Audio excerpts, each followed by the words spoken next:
Ang ganda. Ah, may mga sirang ano dito. Yan o. Tingnan natin, tingnan natin.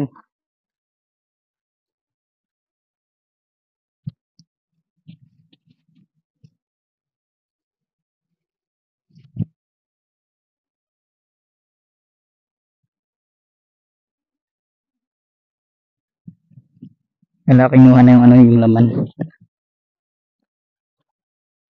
Una na lang yung natira eh.